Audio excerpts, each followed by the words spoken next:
This podcast is brought to you by the Albany Public Library main branch and the generosity of listeners like you. What is a podcast? God, Daddy, these people talk as much as you do.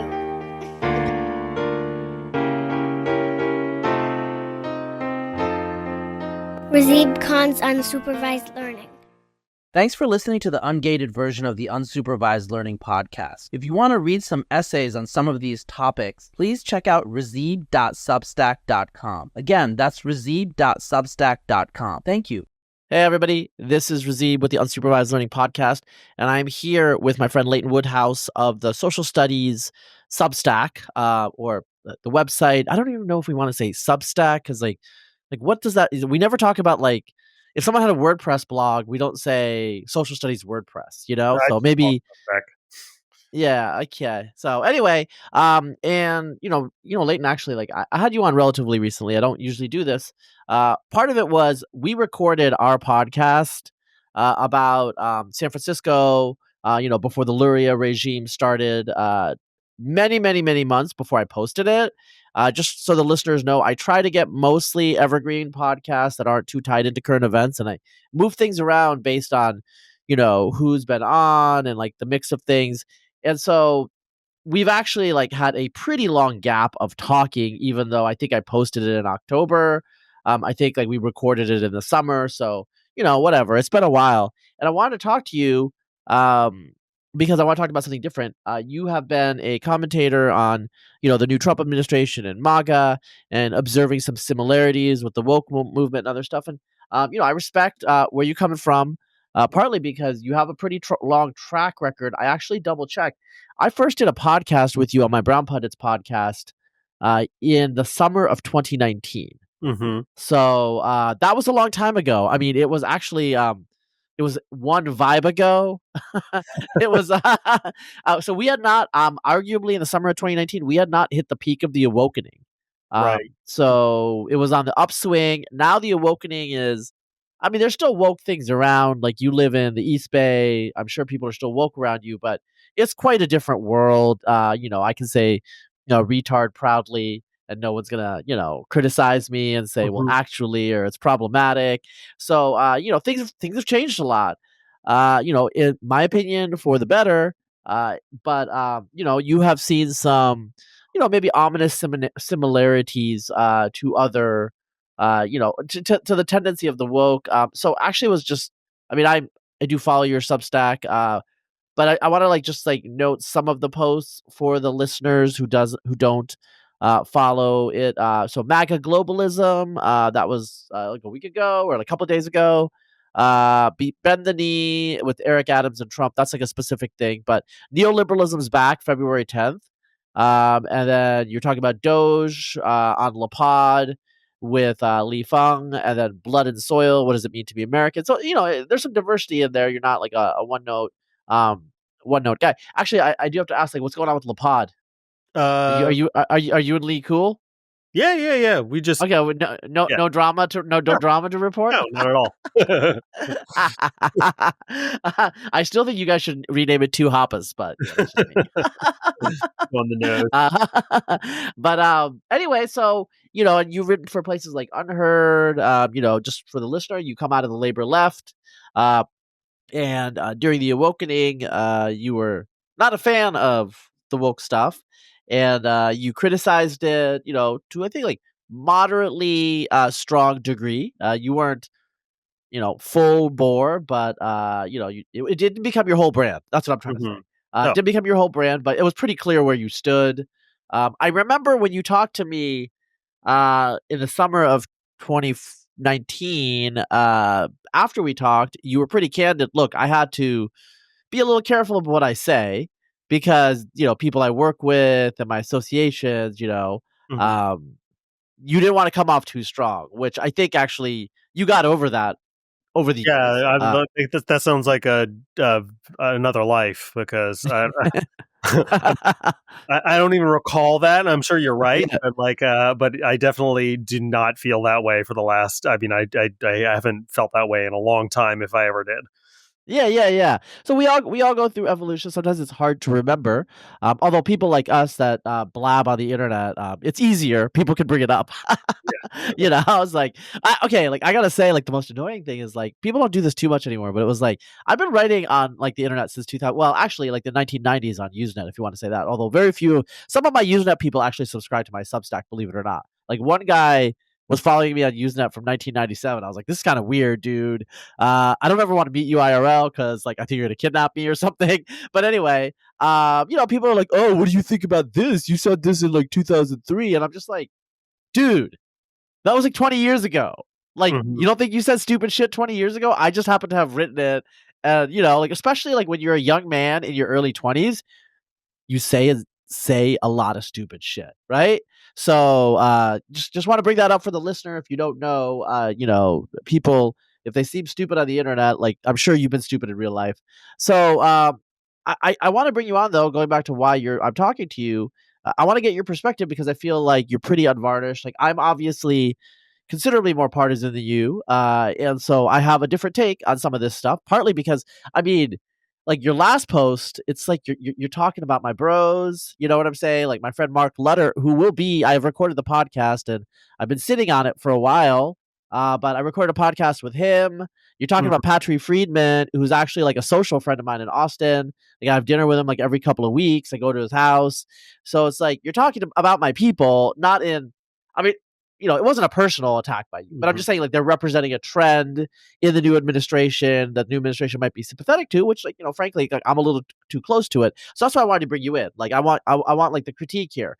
So just tell me about this post and tell me about your take. Cause like, I think you are an outsider, although you're not one of those center to left people that would never, I don't know if you even call yourself to the left to center anymore, but you're not one of those people that won't talk to people you disagree with. So you actually know what's going on, right? Right. So that's why I'm talking to you. Like, how are you like perceiving the Trump administration and Elon versus Bannon and all these things? Like, what's your perspective? So are we talking about, because you were talking about all like the woke stuff? Are we talking about that aspect of it, or are we talking about Yeah. So the broader? yeah, I mean, there's two things I think. There's the tech element, the neoliberal oligarch aspect. You can start with that, and then let's talk about the MAGA. I don't like to use the term woke, right? It's just like really cringe for me, but we could talk about that because I think you've talked about that too in terms of right wing cancel culture. So let's start with the economic globalist oligarch aspect that Yeah. you've observed, and basically, I think your argument is they're using culture as a facade for oligarchy. Yeah. So, first of all, for a long time, I've been I've tried to track, and I've written quite a bit about the transformations that are happening within the Republican Party, namely the way in which they have become the party of the working class. And when I say the party of the working class, what I mean by that is that working class people are voting for the Republicans, not necessarily that the Republicans have been responsive to the interests of the working class, but it's become more and more just a clean break where you have, basically people with 4-year college degrees voting for Democrats and people without voting for the Republicans. That's become a kind of a clearer and clearer line every election. And my question, and, consequently, the Republicans were becoming more populist, both as a cause and a consequence of that alignment.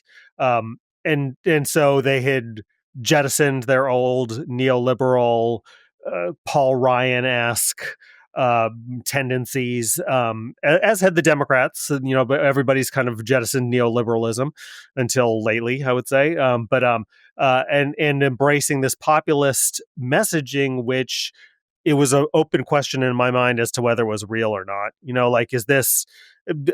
I mean, putting in the caveat that everything's fake in politics, like of course, like if the default answer is yes, of course it's fake on both sides. But like, were they really going to become a populist party in order to maximize their appeal to those voters, to their new base? Or were they going to do what they've done in the past, which is kind of play the culture war and pretend to be use the rhetoric of being down for American workers while continuing to do, the bidding of multinational corporations, et cetera. And with the choice of J.D. Vance, I wrote a piece about the labor right, because J.D. Vance is, I think, a true believer in the populist stuff, in the alignment around workers, and so that was interesting. And then I feel like I've got my answer now, which is that no, absolutely, they're not going to go the populist route, because, and this isn't because of any sort of like broad, this is Trump, so it's not like you don't even need to resort to any sort of like sophisticated social analysis to understand why. It's just plain and simple. Elon Musk gave him a ton of money, and Elon Musk has a huge social media. I mean, he owns a social media platform and has a huge social media presence. These things are very appealing to Trump. Trump decided he's going to go with him, and handed over DOGE to him. And it seems to me that it's pretty clear that the Trump administration is just becoming a vehicle for the tech industry, and for this sort of reconstituted tech industry. There was the old tech industry, which people accused of being woke. It was really, actually, in my opinion, just opportunistic. They just were, they knew who the what the governing regime was, and so they played along with it. And now that regime has switched, and they're playing along with that. But the sort of the folks in the Silicon Valley world, the David Saxes and the the all-in guys, and Elon Musk, et cetera, who have gone MAGA, that is now this sort of new guard in Silicon Valley, and they are now firmly in control, I believe, of the Trump administration, and the Trump administration will do their bidding, which is not, goes without saying, the agenda of working class Americans. Yeah, I mean, so I actually, I talked to James Pogue. It was a JD covering journalist. And like my take, and this was actually my take before the election, partly because like I'm in these circles. I don't know Steve Bannon. I know a lot of people around him. I know a lot of people in that like post paleocons, conservative, populist right people. But I obviously know a lot of the tech people. I'm in tech, and it was just obvious. Godzilla and King Kong were gonna fight. Mm-hmm. I mean, they are on one side, but like they have different interests. Mm-hmm. And so I think that is correct as a take. I mean, do you think do you but I mean, like, what is it, like Steve Bannon, like as we're recording, he did like a little bit of a Hitler salute, a Roman salute, whatever, kind of aping Elon. I feel like Bannon like has a big bark from what I have seen. But at the end of the day, and like, there was the H-1B thing in the fall, or it actually wasn't in the fall. It was in December. It was basically like de facto winter. And there was like a huge like uprising from the populist anti-immigration element, kind of opening the door to like the semi-pervasive anti-Indian racism that is now normative on right-wing Twitter. But I mean, they kind of like patched it up, but really, I mean, candidly, I think Elon is going to win that on policy. Like the H-1B. I think Trump is clearly, yeah. I think Trump has like made clear that the populist right isn't going to get its maximalist vision. He'll probably like clean it up a little bit, but on the margins. But and also like Trump's statements going back decades is that he's pro high skilled immigration, just like straight up. I think it hardly matters what. Like Trump doesn't really have any beliefs, in my opinion. He is a vehicle for various influential forces that he puts in his own orbit, kind of lets them duke it out. This is like, like the tech guys. I mean, so the piece that I just recently wrote was about Trump's executive order related to the Presidio Park in San Francisco, wherein he basically ordered the Presidio, which is federal property, to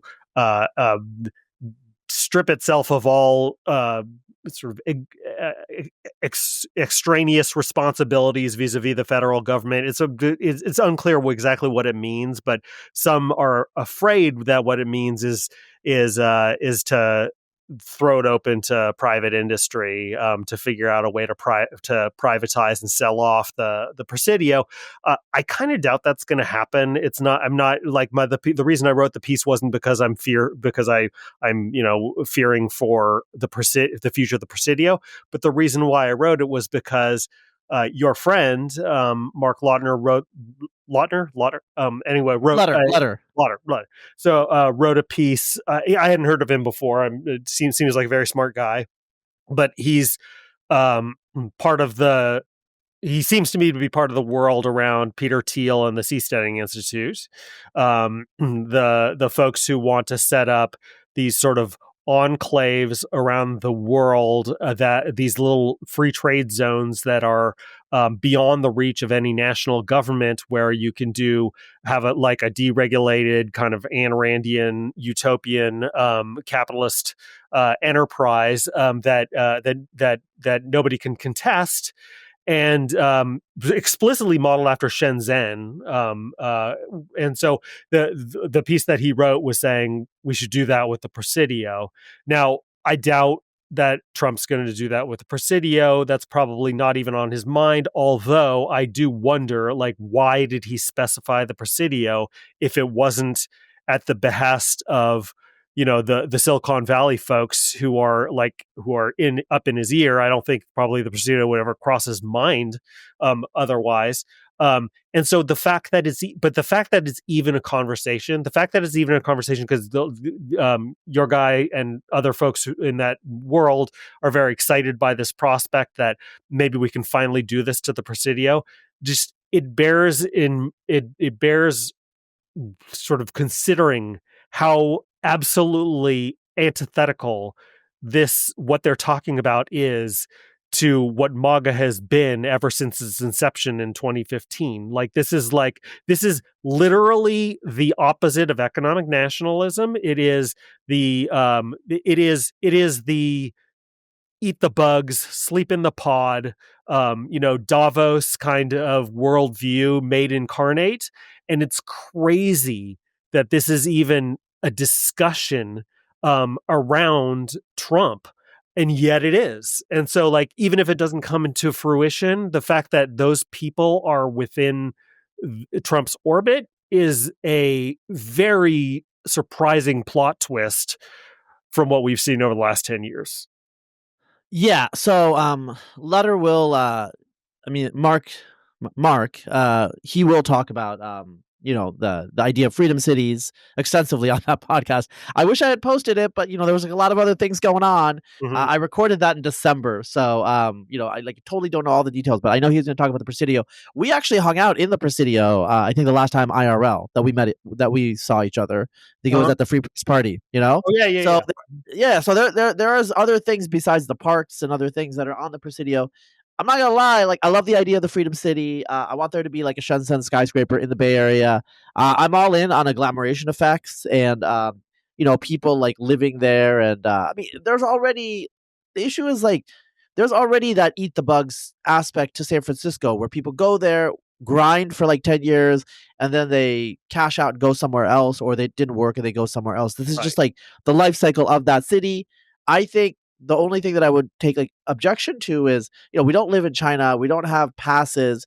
And the dream that someone like me or Mark, because I do share this dream, is that we have these futuristic super cities, but with more housing supply, it will allow people of more modest means as well to live in that area. Because I live in Austin, Texas, and rents have actually been dropping because we've been building. This is a solved problem. But look, my point isn't so much about the substance of. You and I could discuss this, and we would just definitely disagree about the substance, the merits of a project proposal like this. But what I think we would agree on is just how diametrically opposed it is to MAGA, Steve Bannon economic nationalism, and how shocking that is coming from Trump. Yeah, it's not just economic nationalism. It's also so one thing is like I'm literally just ask Mark right now if he wrote that executive order or that part of it because that's probably what happened. I'm not gonna lie, that's probably what happened. Right. I know how this is working. Second issue is JD, who I love you, JD, if you're listening, but I do love him. In terms of like I'm gonna vote for. I probably shouldn't say this, but I'm going to support him for president if he runs in 2028. Right. Okay. But I have some disagreements with him.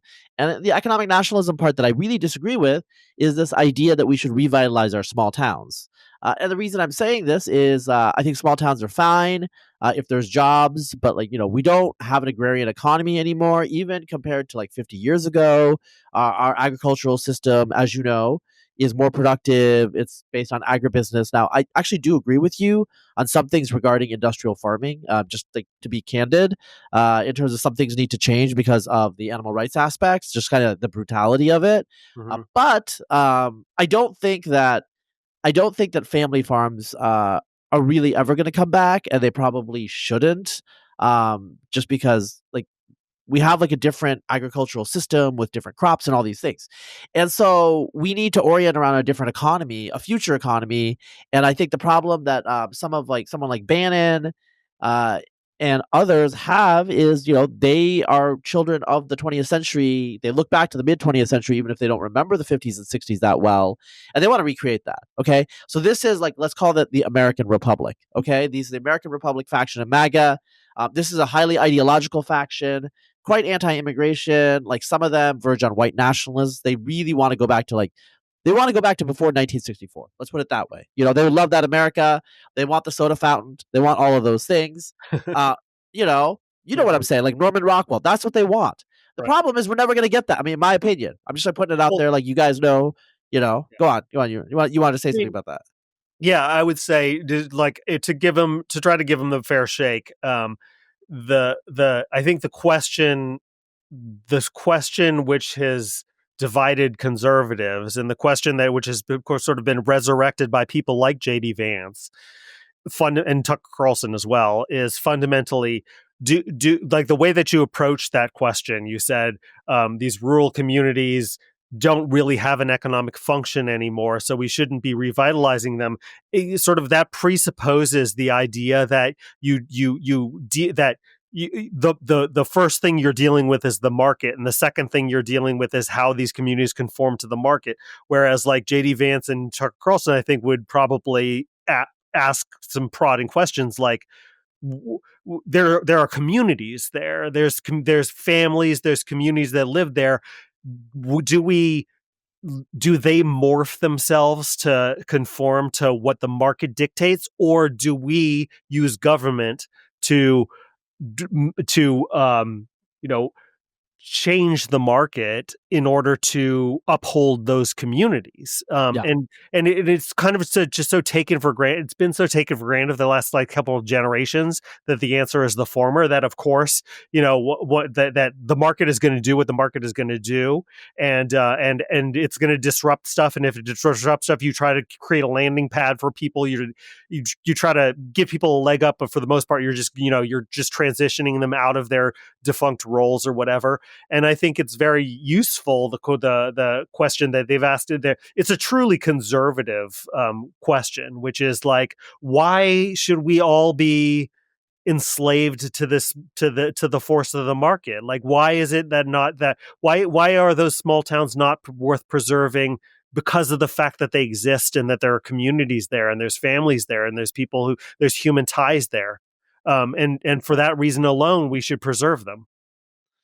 Yeah, I mean, I guess what I would say is this presupposes what humanity is, and that human ties matter because we are near the singular. No, I'm just joking. I think a lot of listeners were like, "What?" No, so what I would say is that's that's a fair point, and you are. I didn't mention you're educated as a sociologist at Berkeley. You do tend to think about these deeper questions about values and norms and how society is structured. And so I guess what JD would say is, humans are not just individual units of production and consumption. Humans exist in a community. The community has value in and of itself. Right. And the community is the ends. It is not just the means. And, the neoliberal viewpoint, I think you would say, is the community is just a means. It's just an agglomeration of human beings. I mean, I literally said I'm a big believer in agglomeration effects, right? Right. Which is like taking individuals together and creating synergistic economic output.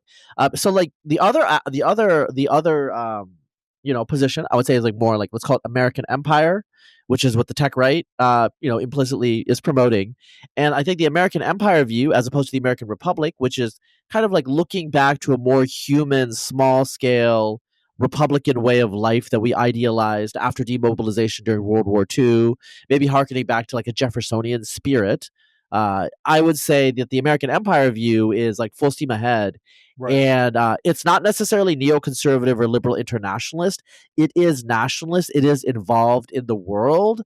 But I think its vision is outward, transformative, evolutionary. It is effective accelerationist. Those people on Twitter, it's a Twitter thing, but like all the right wing, Trump aligned effective accelerationists on Twitter were, for example, pro H1B. So they're pro immigration, not because they care about immigrants as people. They just want the best, and they perceive like they want to get the best from the world. They want to suck up all the best from the world, because America is going to be human civilization in the future. We are going to displace and replace the rest of the world in some way, and we are going to be kind of like the beacon, in the solar system. Like, I think that's the vision. I'm articulating something that I think is kind of unstated, and I'm stating it. I'll probably write something like in this vein for Arena Magazine or somewhere, because I've talked to people about this at conferences, IRL, and they're like, yeah, that's basically, you're right. I mean, Elon, he has a very special need. Like as he's trying to get to Mars, he needs to get back home, and that's like kind of his lodestar. So everything is, and like I've talked to people who work with Elon, and they're like, literally, look, if you get in the way of getting to Mars, he's going to be against you. If you help him get to Mars, he will be for you. And that's basically his politics summed up. There were, I mean, like, I can give you, I'm not an Elon friend, but I'm in his like extended circle of friends, like extended Elon universe. I know people, I know why and how he got paranoid about the Democrats from 2021 on. It was an evolution. It was a reaction. I mean, Democrats probably, if like Biden was not asleep and he had told them like, dude, just like cool it off with the anti-Elon stuff, they might have actually mitigated and even like kept him neutral. But it was a synergy for sure in terms of like they were aggravating him, he was reacting, and then they started hating him more. But like aside from that, he is an outward looking globalist, neoliberal, libertarian, sympathetic person. Before he was left libertarian, and now he's right libertarian. Right. And there's been sociological analysis of the Silicon Valley people. Like a lot of them are okay with redistribution. They're okay with high taxes and other things, but they want like low regulation, and they're anti-union. There's some very specific economic thing. So they were kind of okay with the Obama order. Right. The problem was the Biden order. Yeah. Well, I mean, there's another sort of dimension in which the Trump administration seems to me is going in a direction that is just completely antithetical to their past trajectory, and that is with foreign policy. So what you're talking about in terms of American empire, I think that there's a this how do I say this? The sort of the woke feel good version of Silicon Valley from not a generation, but from a few years ago, was a facade. What really lurked beneath I think the sort of the global the aspirations of global conquest that some people would attribute to Silicon Valley was actually much closer to its real spirit. And you have that now with we're like, it was all fun and games when we were talking about social media. But now when we talk about high tech, we need to start thinking about things like companies like Palantir, these like mass surveillance companies, and these modern AI weaponry companies. So Musk has been going through the federal government one department at a time and eviscerating it. And for a little while, I was cheerleading. Like I was like, I'll believe it. I'll believe this is real once he actually goes to DOD and starts to rip that to shreds, because all this stuff up until now has just been like easy pickings for a Republican. They're not going to get a lot of pushback from their donor base for going after USAID or NOAA or anything like that. But once you start hitting the Pentagon, then you're going to be dealing with some real organized interests who are going to slap back at you. I've changed my mind since then, because I actually think I think Elon is very much looking forward to getting into the Pentagon, but not because he wants to take on the military-industrial complex on behalf of the American taxpayer, but because there is a new military-industrial complex out of Silicon Valley that has sort of waged war on the old one, that is looking to displace the Northrop Grummans and the McDonnell Douglases and the Boeings of the world. They want to kick them out and replace them and get those contracts for themselves. And so I think when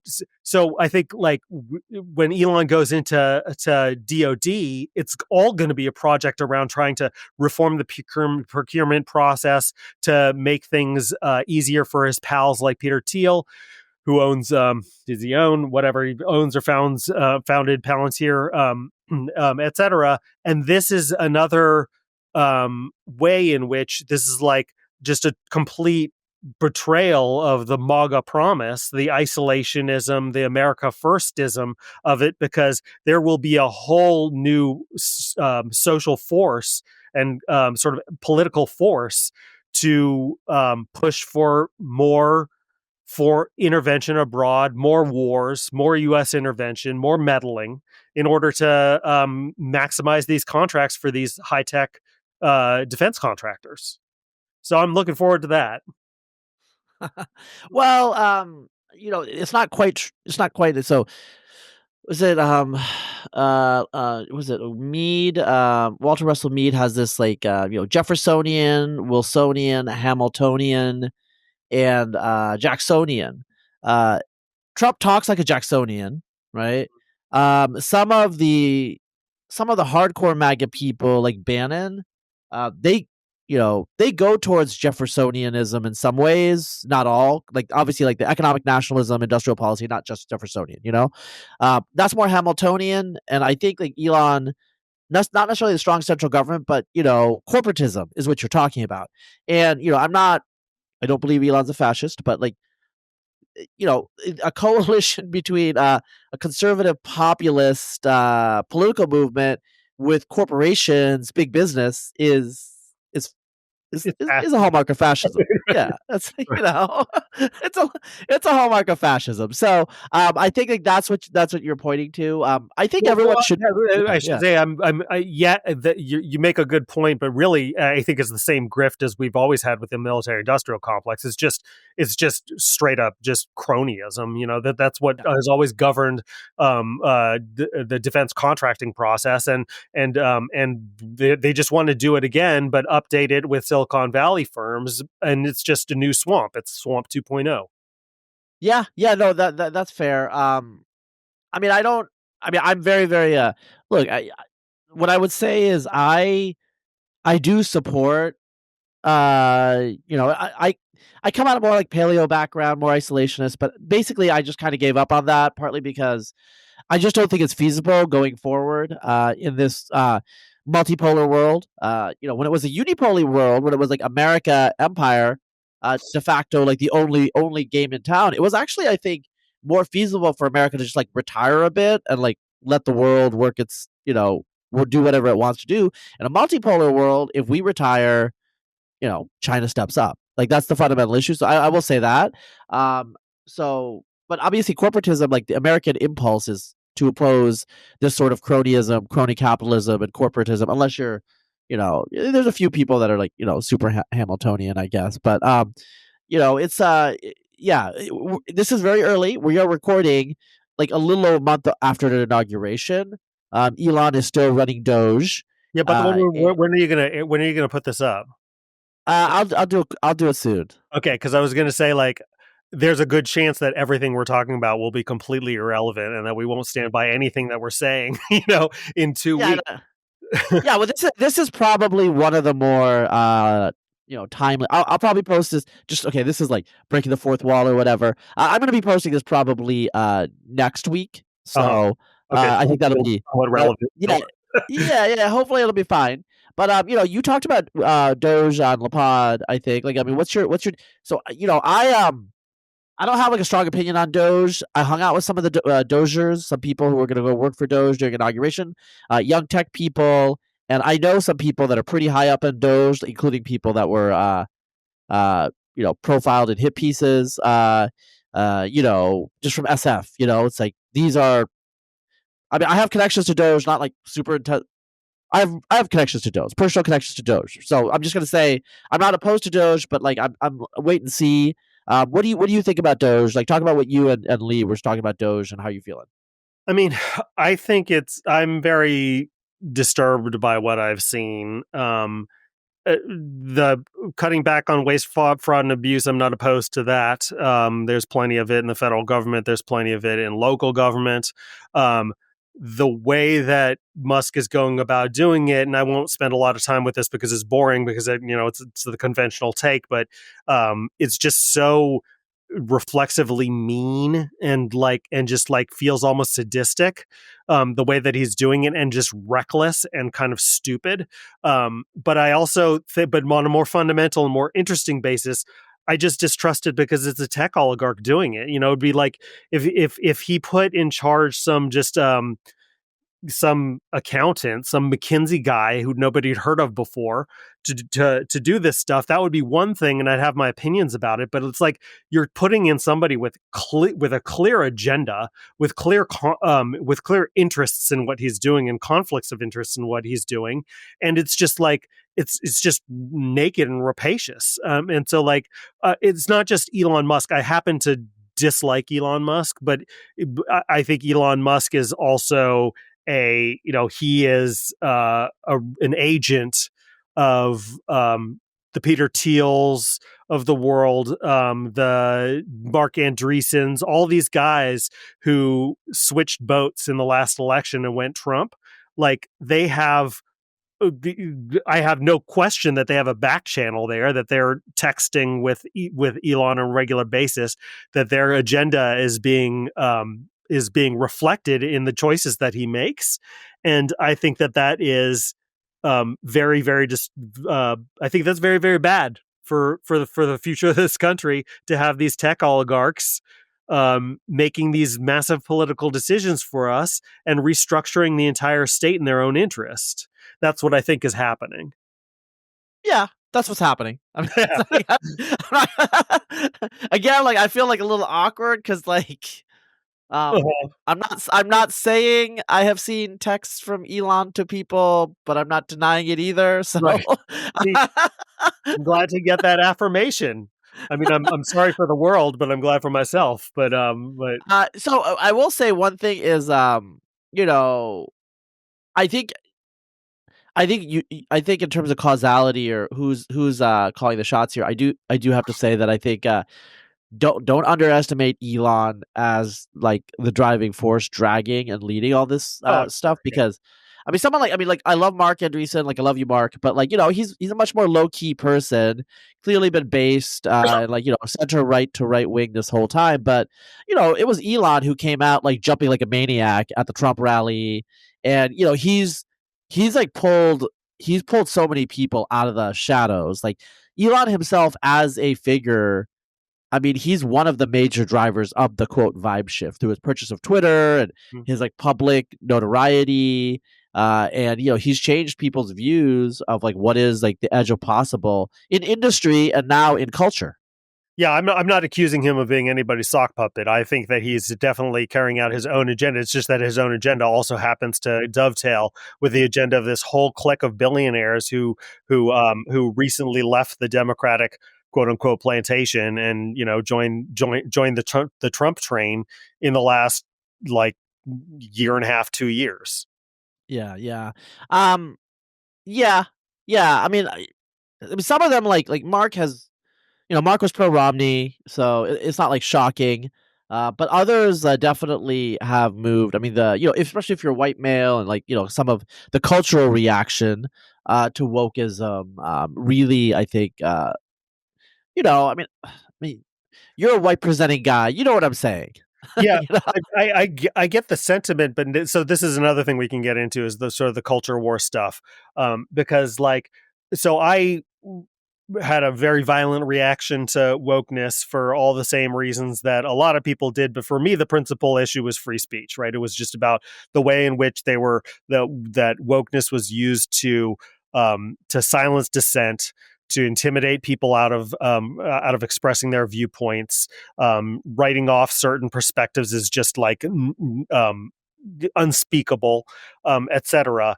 And that's why I cared about it. I don't see how you can care about free speech and push back on wokeness and be okay with what's happening now, because even at the height of wokeness, they never achieved the institutional power wherein they are where they have not only government agencies but corporations across the country going through all of their printed material, looking for certain keywords and excising them, and firing anybody who they hired to have anything to do with inclusivity, and just doing this kind of this de-Bathification of their own organizations around anything that even hints at wokeness. That is to me, it's that's reminiscent of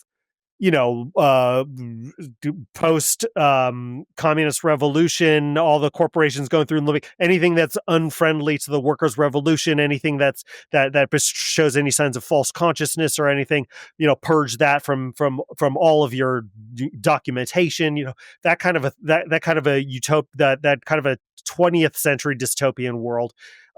This seems like a closer approximation to that than anything that happened under wokeness. So I'm just this is, so if you're going to be consistent at all, you should be very disturbed by the counter reaction as being far, far, far worse than what it is seeking to dethrone. Yeah, I would say, yes, some of it has been disturbing. Not gonna lie.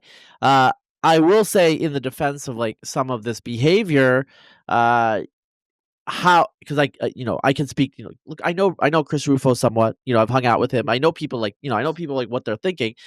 They actually think that these institutions are rotten and that they're broadly sympathetic, and unless you clean house, they're just going to come back, right?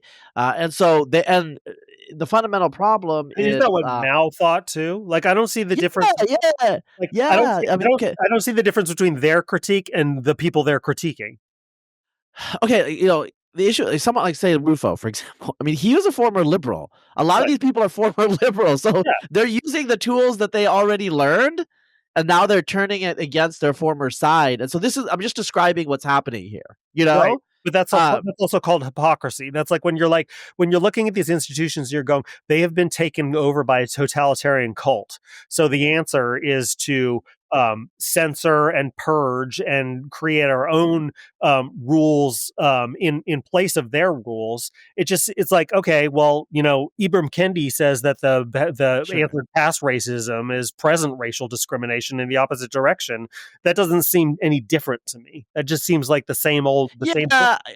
I think we need to have a discussion maybe in our culture. I would say so. On campus, it's a very delimited scope, delimited area. But let's talk about campus a little bit.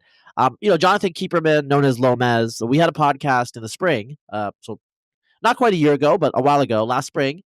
And near the end of the podcast, we talked about the Palestinian, movement on campus and charges of anti-Semitism. Mm-hmm. And we were both very clear that the Free Palestine movement should not be censored on campus. Mm-hmm. I mean, they should not be allowed to take over buildings and intimidate people necessarily. There are limits. But if they want to yell things at, as long as it's not harassment, there's I don't think you should just see a person with a yarmulke and start yelling at them as Zionists necessarily. But they have a right to their views, and those views are going to be hurtful to Jewish students. That's what Jewish students were bringing up, that some people on campus didn't care that they were crying. Mm-hmm. I think we need to have a discussion that we should not care if you're crying. Yeah. That's a discussion we need to have. And that's a discussion we're not having, right? But also, I candidly think that like it's partly a gendered issue as well. Like a lot of guys, like, because like I mean, you come out of the left. Like I have talked about this.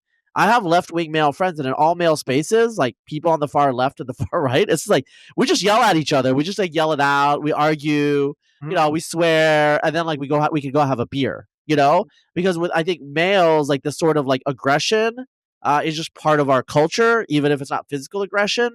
Mhm. But like women are like now like dominant on campus and in other places, and it's like that's just not the way they do it. And so I think we have to think about we have to have a discussion about like how pluralism works. Like, is this viable? Campuses used to be like overwhelmingly male. Like most private schools were all male like 2 generations ago or 3 generations ago. Until like the 60s in like places like Dartmouth. And so are these liberal norms? I mean, I don't know. I like them, but like I would like them, like me.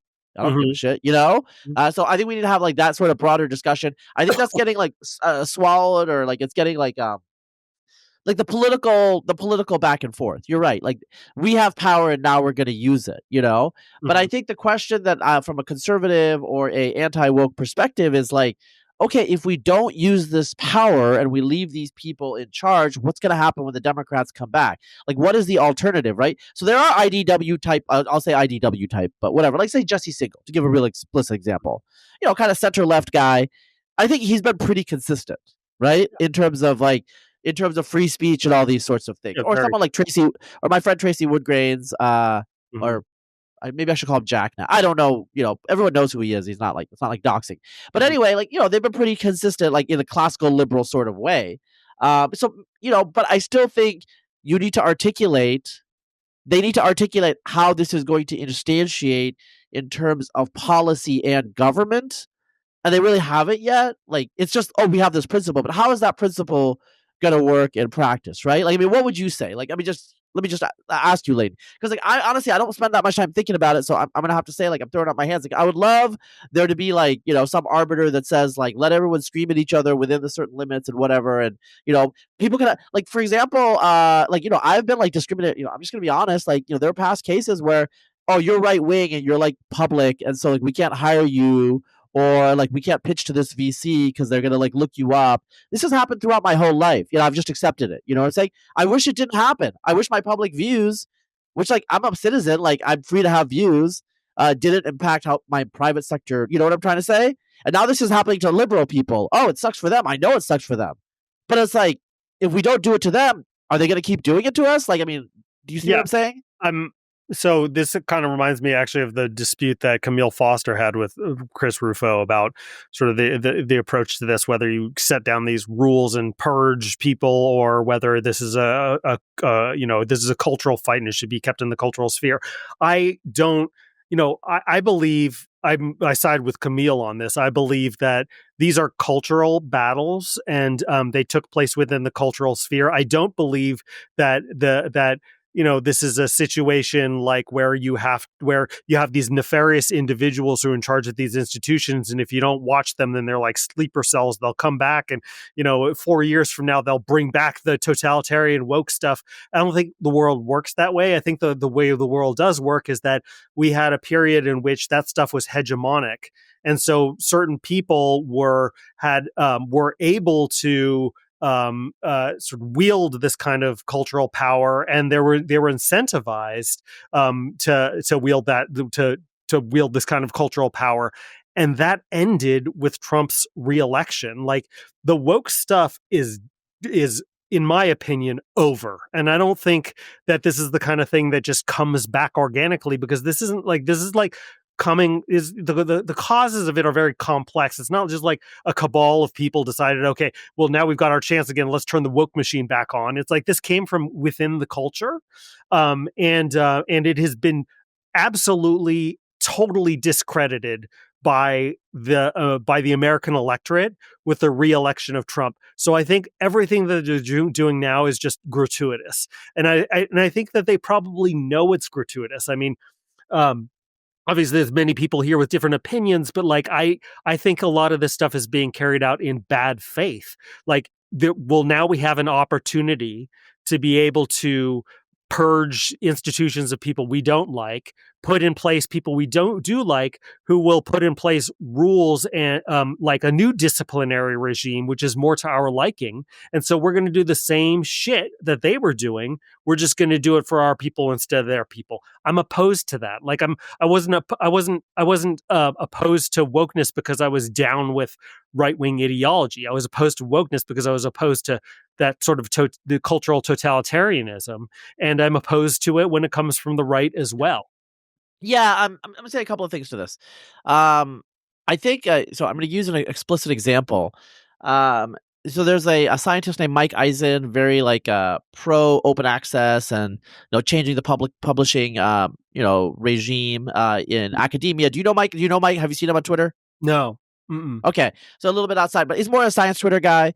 We were, I'll just be like candid, like we were friendly, like back before the awakening. During the awakening, I was all of a sudden a bad person instead of like his favorite blogger because of some of my views, which I have expressed since the beginning, like so 2002. So anyway, so we're not like in touch, like we're not like close anymore, but we were never close. But like we were friendly, and I mean we're still Facebook friends. But anyway, he was canceled from his publication for some pro-Palestinian stuff he said. He's Jewish American, but he's very pro-Palestinian. Okay. And he was canceled. Like they basically people pressured him, and he used to make fun of cancel culture. And afterwards he was like, yeah, I was wrong. Because he experienced cancel culture. Good for him. So that's one thing I do have to say. The pro-Palestine, the far left wing students on campus all of a sudden value free speech now, don't they? Right, right. All of a sudden, safe spaces is bullshit because like now the shoe is on the other foot. So I have to be honest. Like I think some of these people need a taste of their own medicine. They need to see what totalitarian is so they can appreciate it. Because some of the young ones have never experienced. They never experienced like living like as like a atheist or gay kid in Alabama in the 1990s. You know what I'm trying to say? There are people who like have that experience. I know people like that who've actually had that experience who never became woke, partly because they saw the similarities. But there are kids that are born in the year 2000 that don't remember that America, that conservative America. And so, there's that, right? This argument with people on Twitter with like MAGA people on Twitter, because like, so for example, the thing that happened with Eric Adams and dropping charges against him, and then Danielle Sassoon, the acting U.S. attorney for the Southern District of New York, quitting over it. She was a very conservative person who'd clerked with for Scalia, and et cetera. The pushback I got from criticizing that from people was like, well, the judiciary has been politicized to the left for so long that we need to like it's like we can't be precious about this now. Like we need to like teach them a lesson, and we need to like make sure it never comes back, scorch the earth, blah blah blah blah.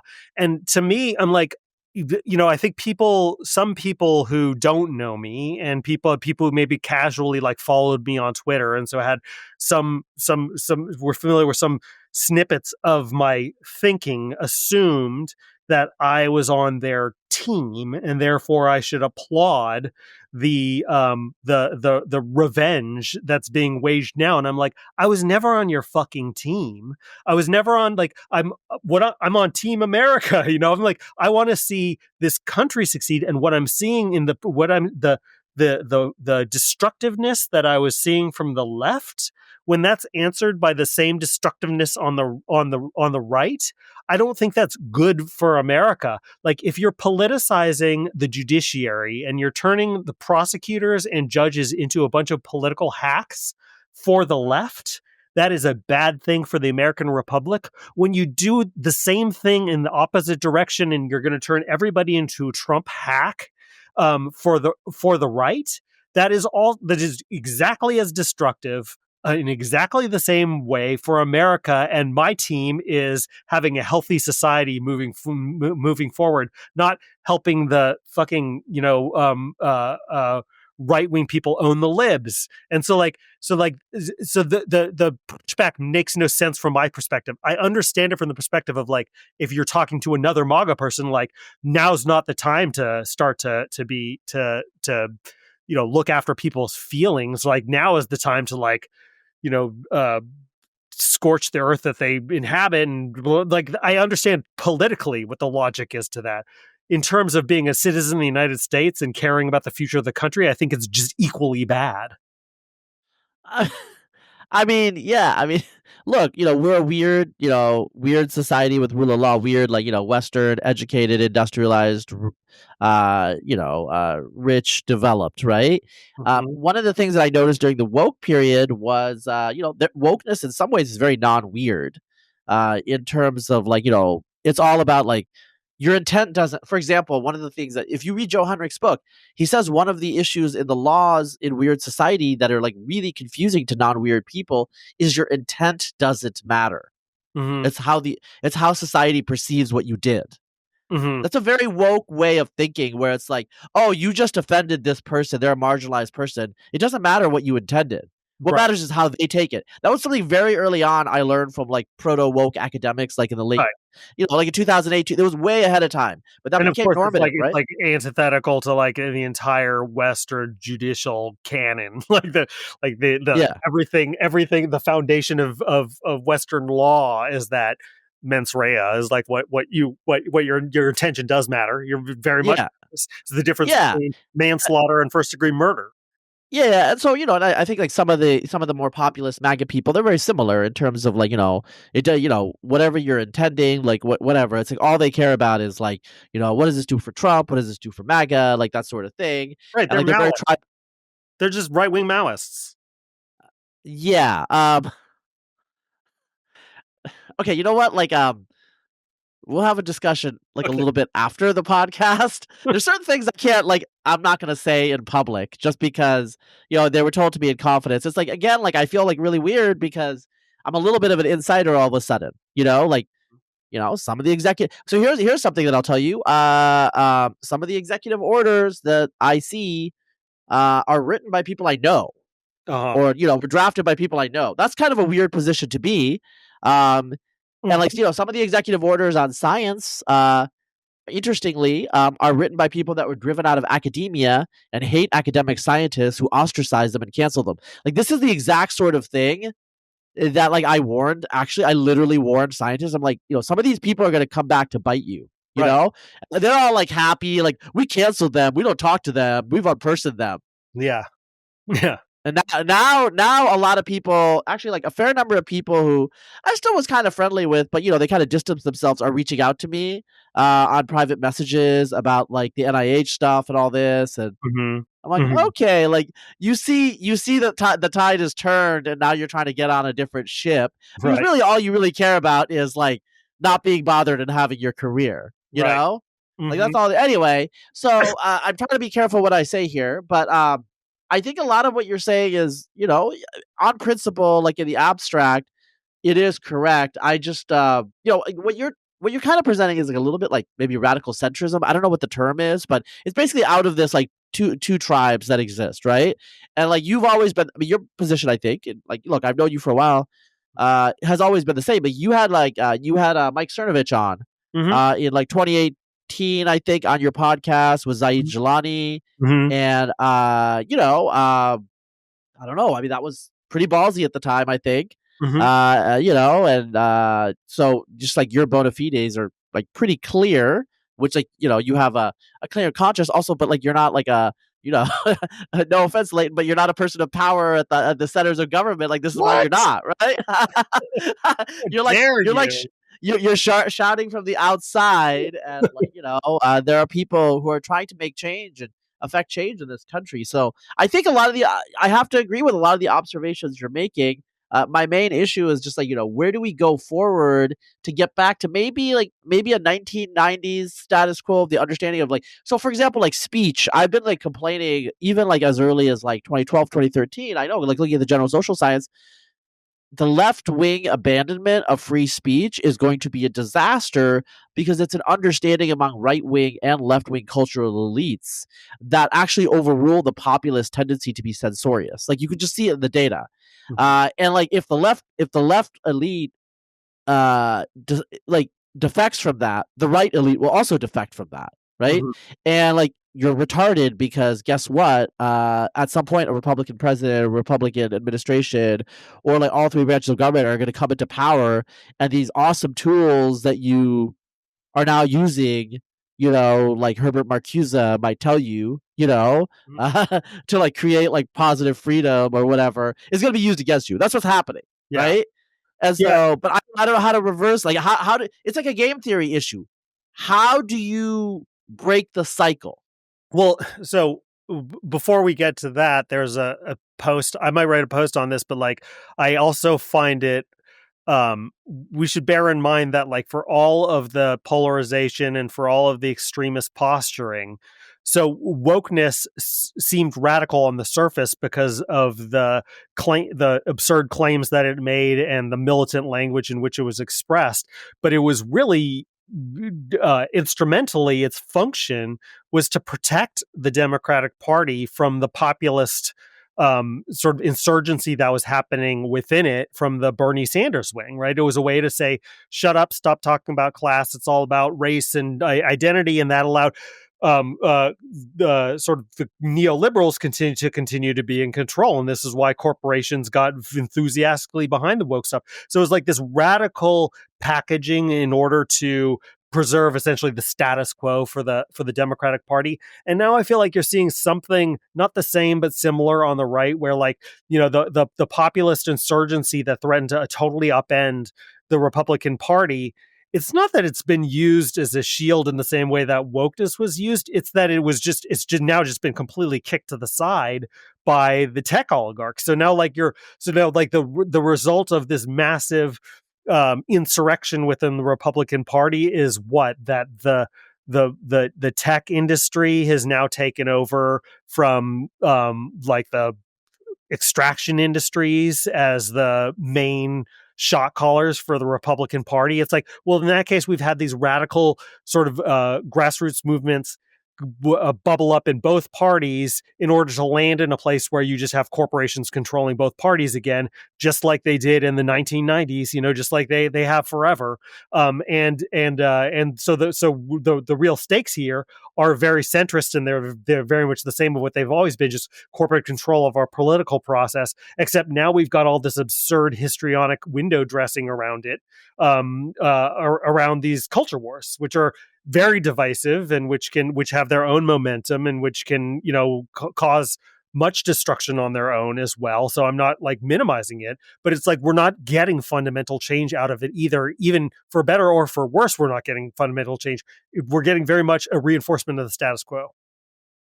Yeah, I mean, part of it is, for all the culture war issues, and look, some of them are not trivial. Like the proportion of kids identifying as queer, like, is like, 5 times as much as when we were kids. And this is due to cultural changes. I don't think, like, if you look at, a lot of it has to do with women that are saying they're bisexual, or women that are saying they're non-binary, but their behavior is not changing at all. So this is like Right.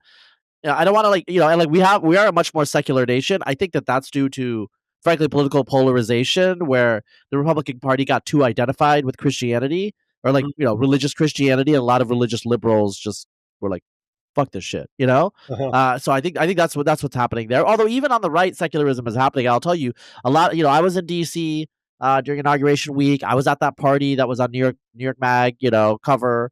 They edited me out because I'm a middle-aged brown guy. Yeah. No. They should have just whitened you. Like they just done, Yeah, but anyway, these are not like social conservative church ladies. Like the culture has changed in very, very noticeable ways. So it's not all on the surface. But on the other hand, if you go to an average like cul-de-sac today, the cars are going to be a little different. People are going to have earbuds, but it's not going to be that different than the 1990s or even the 1970s. Like the fashions are changing, but like average American is still living like the average American. There's some precarity, there's some economic issues, I would say. Although again, like, to like give my libertarian friends some voice here, we still like, we have like supercomputers in our back pocket. I understand eggs are a little bit more expensive, and but like food got really cheap after World War II, and part of it might have been agricultural subsidies and other things. Mhm. And also, like, as with factory farming, some of this might not be sustainable if we didn't allow certain things that, like, I guess what I would say with factory farming, like, not to get off a tangent, I just, because my listeners are like, why are you bringing this up? Mhm. I don't like to eat animals where if I saw the way they would be treated, I couldn't look at it. That's what I'm saying. Right. Okay. Right. That's just kind of my rule of thumb. And so I Mhm. do support like those sorts of changes. Like if I can't like look at it, like, creating pigs and these sorts of things. Okay. You know what? Like, come on. Mhm. But anyway, I also believe a little bit for the death penalty. Like, I mean, I'm not saying that people need to be like hung in public, but, you know, Mhm. and I'm not saying either way what my position on the death penalty is. But Mhm. but anyway, we still have like the average American has not really changed that much, but I feel like, these culture war things have driven us. And like, you're a sociologist. Like, there was an argument on social media this week about like great man theory versus cultural dynamics. And I wonder if part of the issues of what's going on is social media and information, flattening and like the nationalization of our culture, with like everybody being on. So if you talk to younger generations, and this, like we're both Gen X, so we are not Mhm. of this dispensation, is like, they create their relationships online and Mhm. then they kind of supplement it with real life relationships. Like you're like a weird little kid, you're a weird 12-year-old that's into fantasy and that's an atheist and maybe, are non-binary. Like 40 years ago, first of all, you wouldn't even know what some of this stuff was, and it's like you would just be all alone. Today, you just go on the internet and you find your little groups and you have Right. friends, Mhm. And so Mhm. it's like regionalism and all these bonds of community in the flesh space are dissolving, and we have like these like mind spaces that are growing. And this is like totally like separate from corporatism or Mhm. thought leaders or like some like great influencer. This is like a bottom up reorientation of how culture develops and organizes itself. And I don't think we've like come to grips with that because it happens so quickly. I think that's true, but I also think that the question is, are those people who are in those cliques, are they going to have kids someday? Because there is a sort of hard stop on being able to live your life that way, which is when you actually reproduce and have a kid. First of all, you have to live in the real world of diapers and crying and not sleeping and stuff like that. But also, there's childcare and play dates, and you like meet other adults that way, and you are forced into civil society by the exigencies of child raising.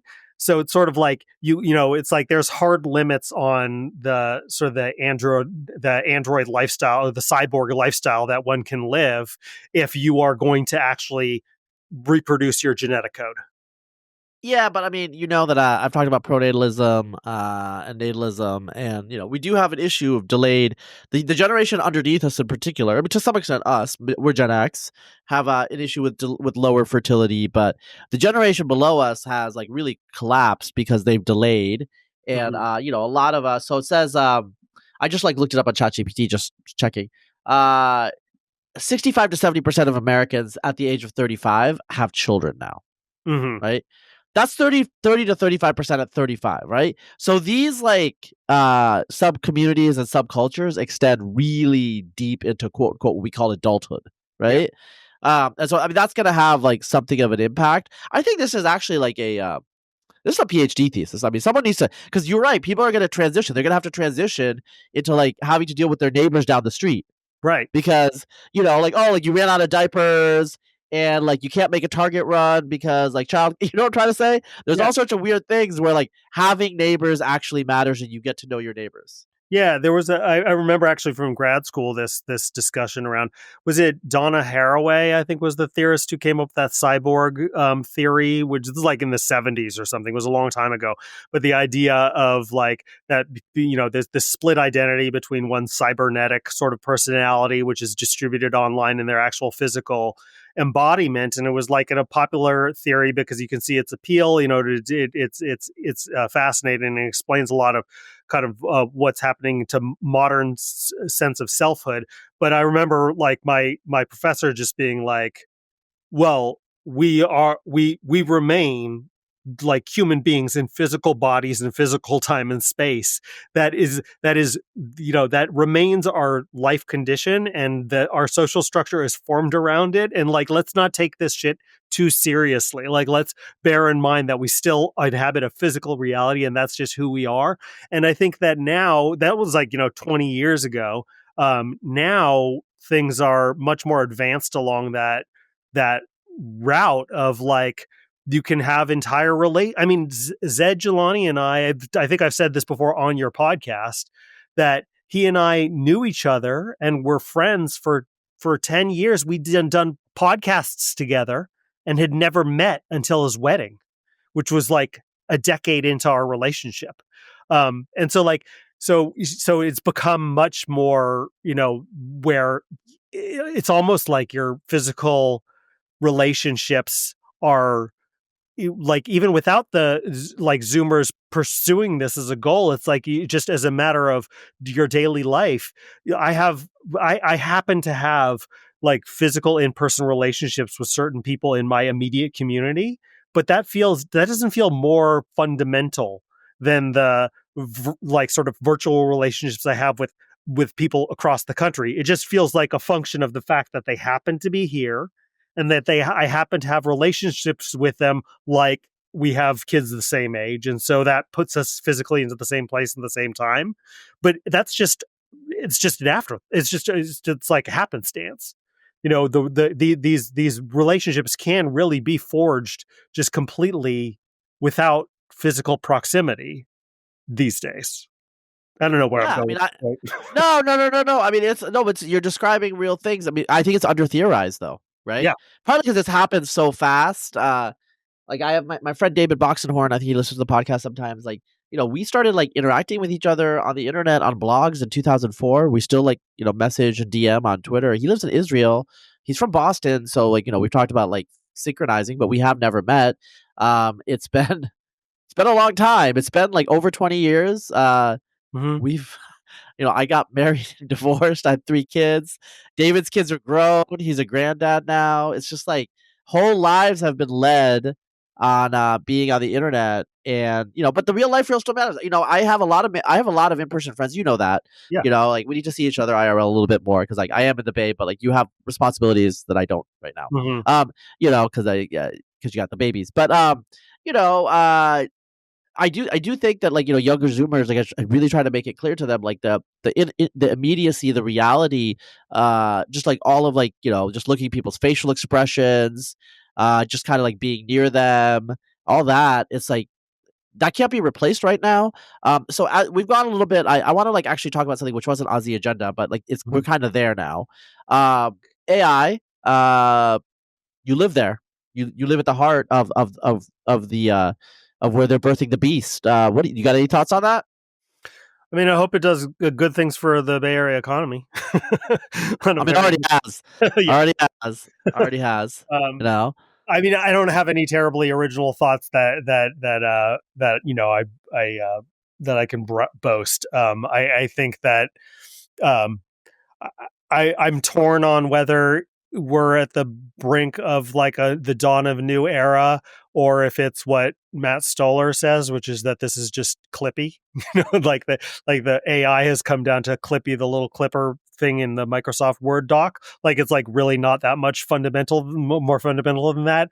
It feels frivolous and at the margins, but who knows? I don't know. Not me. Have you used AI very much in your life? Like, has it like hit you? What, AI? Yeah, like the GPTs, ChatGPT, Claude, all these things. Do you use any of it? I just subscribed to the $20 a month thing a couple months ago, and I've been using it as my primary search engine, more because I'm like curious than anything else, not because it's necessarily been more helpful, although it has been very helpful. And then there is a sort of and so then I started recently, like while I'm writing a post, I'll have a question, just a factual thing in mind. And I used to go and Google it. And then what would happen is a bunch of articles would come up, and I'd skim a few articles, and maybe I'd read another one more closely. And then I'd come up with an answer. And now I chat GPT it, and it comes up with the answer. And it feels like I feel uneasy about it. It feels like a little bit like cheating. It feels like you're like, have an emotional affair, with somebody outside of the marriage or something, like feel where you're like, I haven't broken any rules, but it doesn't feel quite right. Like where I'm like, because I'm not spending the time to like read these. I make a point of it sometimes. So I click through the sources and then look at them. But for the most part, you're just getting, you get your answer, you trust it, and you just put it in. And so like, that does feel a little bit like a tiny bit of artifice that's been kind of that it's introduced into my life. I don't know. Yeah, well, I will say, just like so the listeners know, like, I use them all day, every day. Like, I subscribe to the premium versions of the Google and, Claude, ChatGPT. I don't know if there's a premium version of Grok yet. I mean, well, I have Twitter Premium, so I guess I get the version of Grok. I don't have. I'm not using deep research yet. I should check it out. I've heard good things about it. Although it takes a long time. It's not like trivial. Mhm. It burns a lot. But what I was going to say though is one thing that for the listeners and maybe you, Leighton, you might want to try because Grok is. Are you on Twitter Premium? I mean, is that just having a blue check? Do you have a check? Yeah. Yes. Okay, so you have Grok. When you do that, just have two tabs and just check both of them. Mhm. That's going to increase your confidence, if they align, right? Mhm. So that's one thing that you should do. The problem though is the training set, the data out there in the world. Obviously, that's what it's coming in from. And there are cases like someone like Sabine Hofstadter. I think she's a she is a physicist in Germany. There's a certain mathematical problem that she pointed out where all the stuff online is mostly wrong, and all of the AI is wrong because all the training sets are wrong. So there are those cases, right? Mhm. But when there's a strong consensus online, it's a pretty good summary. So I use it every day in various ways. I have programming friends that use it a lot. One thing I use it for, I'll tell you, just tell the listener, just so they know, because I think this is a big productivity change, depending on how you think about it. It allows me to collate data really fast and create a CSV table that I can analyze with R code that it itself generates. In terms of taking the data from Excel and cutting and pasting, stuff that might take an hour, all of a sudden takes a minute for Right. ChatGPT to do. This is going to add up. It's going to change the data that I tweet out mostly actually. And some of my posts that use data analysis, I've also used it. So that sped things up. So I think that that's going to make a difference. I think it's going to be definitely it's not going to be Clippy. It's definitely going to be bigger than Clippy, but I don't necessarily think it's going to be artificial intelligence. I'm probably in the middle right now. Mhm. And it's going to be disruptive, but hopefully it'll be good. I don't know. I think humanity is going to be around 10 years from now. I think what you said about being embodied in the world actually applies to AI. AI is not embodied in the world. We are embodied in the world.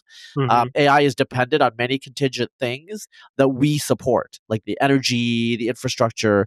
And so I think people need to remember that we are in the world. And so we are agents in the world. And I think that that's an important thing to consider.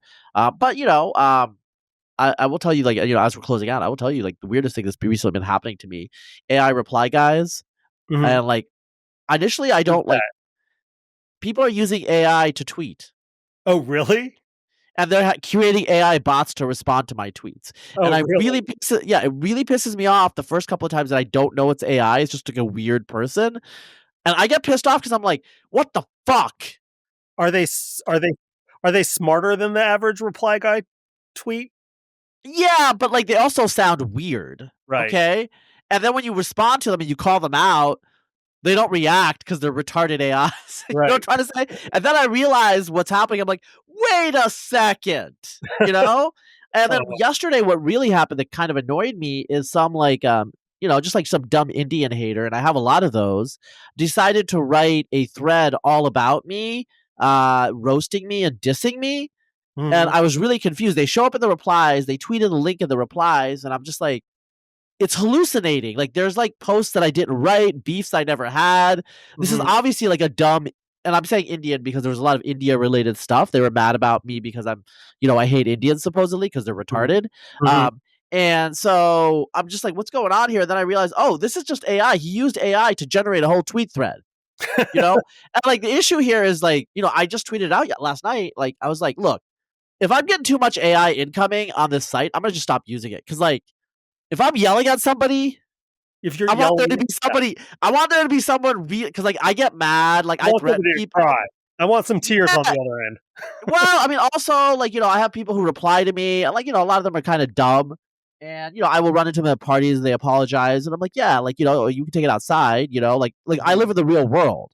Right. You know what I'm saying? I'm not you've met me IRL. I'm a little bit on the aggressive side. It's not like my Twitter persona. There's some differences, but I keep it real, and I don't have a facade. I don't LARP online. Do you know what I'm saying? There's certain things about my personal life people don't know. Like, they don't need to know that. But in general, everything that's out there is all earnest, sincere, like legit.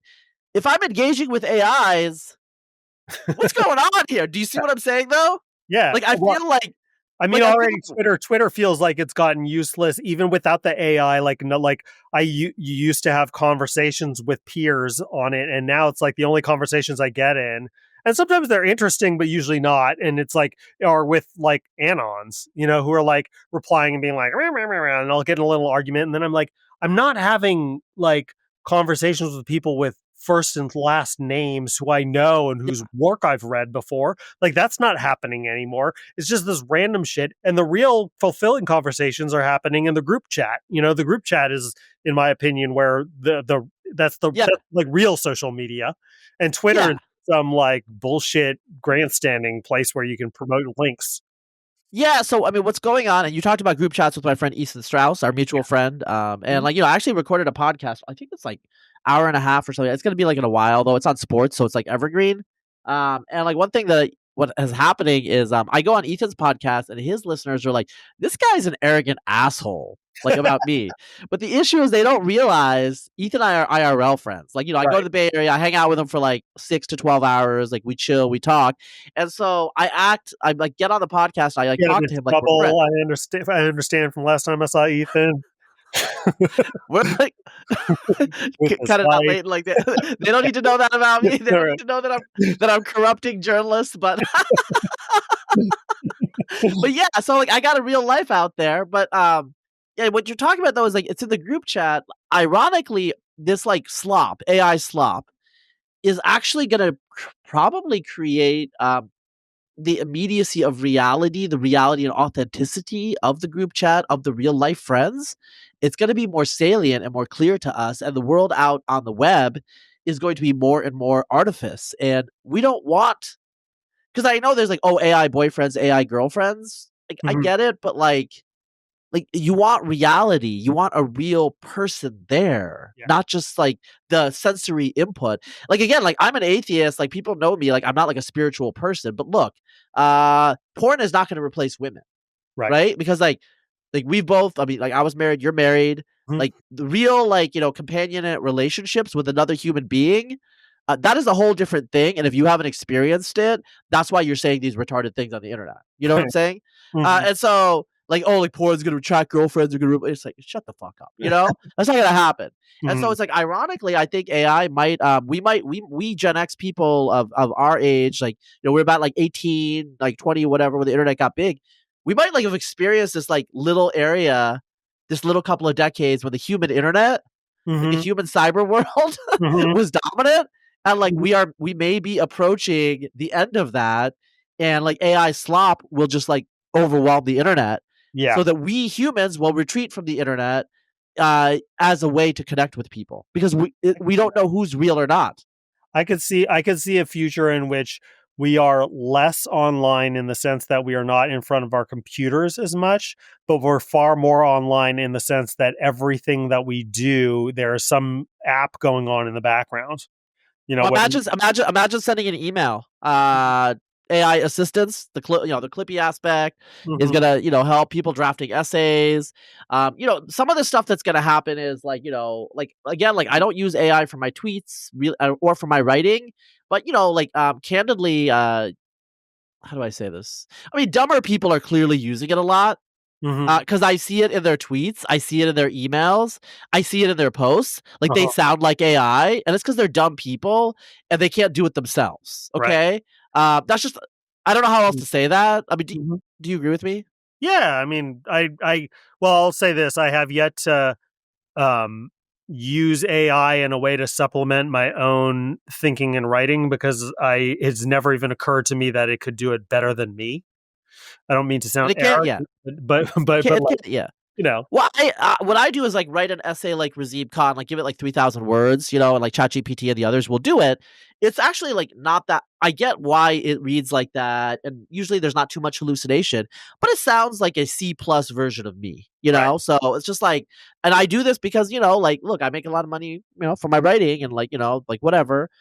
So it's whatever. It's like this is a new world. We have to engage with it. Like we've been talking for a while. I wanted to have you on because I think like the last time you came on, like not the urban, because you've been on a couple times. Like someone was like, oh, like anti-woke this, anti-woke that. I hope people will appreciate that you're anti-MAGA this and anti-MAGA that. Yeah. You know what I'm trying to say? I'm anti-woke now.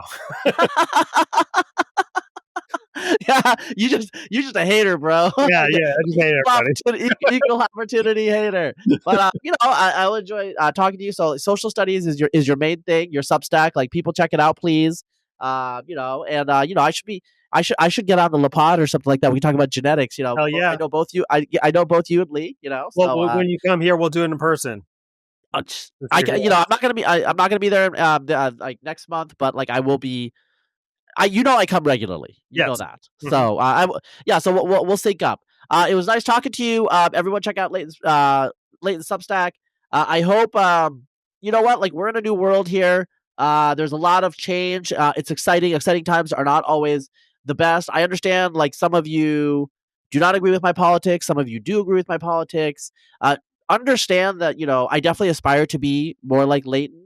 I am not a political player. I don't want to be a tribal person. For me, truth is very important, but I do have my own views. And so it's all kind of like a process and a struggle for us to try to align ourselves to who we truly are. If you're offended by my views, like it's right for you to be offended if those are offensive views. But understand that it's there's more to life than politics. And I don't really know like what our political differences are, Leighton. I don't really care. Yeah. That's ultimately the reality. Mhm. And like I think like as we're like closing out, we talked about AI, the human aspect of living in this world with friends, with lovers, with partners, with children, all these sorts of things. That's what we all actually care about. And so let's just keep that in mind. And I don't want to sound like too like mushy about it, but this is reality. This is the truth. And so like let's loop back with that and close with that because hopefully a great next decade. And we as Americans, as human beings all across the world, onward and upward. And like Elon, if you're listening, yes, you will get to Mars. Knock on wood. All right.